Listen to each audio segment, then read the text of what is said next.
আচ্ছা গিন্নি, তোমার গালের ওই ছোট্ট তিলটাই আমি কিস করতে পারি? রকি, এসব কি করছো? যাও। প্লিজ গিন্নি, দাও না একবার কিস করতে।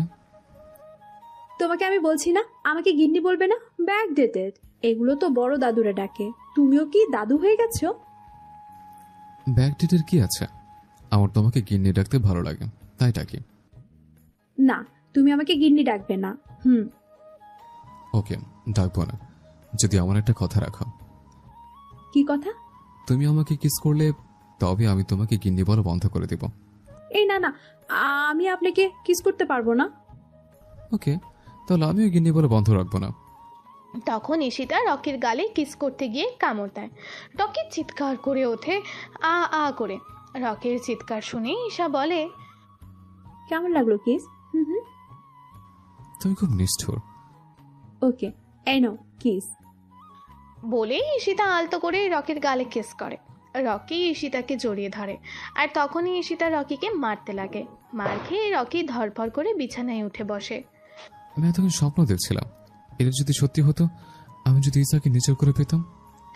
রকির ভাবনার মাঝে ঈশা বলে, কি হলো আপনার? এভাবে চিৎকার করলেন কেন? ও কিছু নয়, দুঃস্বপ্ন ছিল, ঘুমিয়ে পড়ো। রকির ঘুম আসে না, তাই সেই রুম থেকে বেরিয়ে ড্রয়িং রুমে এসে সোফায় বসে ভাবতে থাকে, আমি কি কখনো জানতে পারবো না ওর অভিমান কোথায়? আমার উপর কিশোর অভিমান, আমি কি করেছি? এইসব ভাবতে ভাবতে কখন যে চোখ লেগে গেছে বুঝতে পারেনি। সকালে আনিকা নিচে এসে দেখে রকি সোফায় ঘুমিয়ে আছে। আনিকা রকির কাছে গিয়ে বলে, ভাইয়া, ভাইয়া। কি হলো ভাবি, সকাল সকাল ডেকেছো কেন? একটু ঘুমোতে দাও। ভাইয়া আপনি রুমে গিয়ে ঘুমান। আর ঘুম? ওই রুমে আমার ঘুম আসবে না।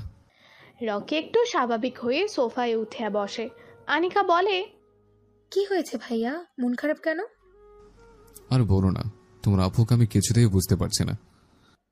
কেন, কি হয়েছে? আমি এতদিন জানতাম ও আমার উপর রেগে আছে, কিন্তু এখন জানতে পারলাম ও আমার উপর রেগে নেই। বললো যেটা আছে সেটা আমাকে খুঁজতে হবে।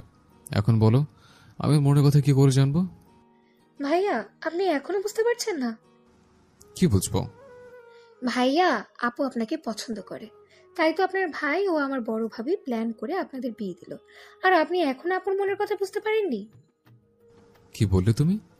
ঈশা আমাকে পছন্দ করে? তবে ও আমাকে দূরে সরে রাখছে কেন?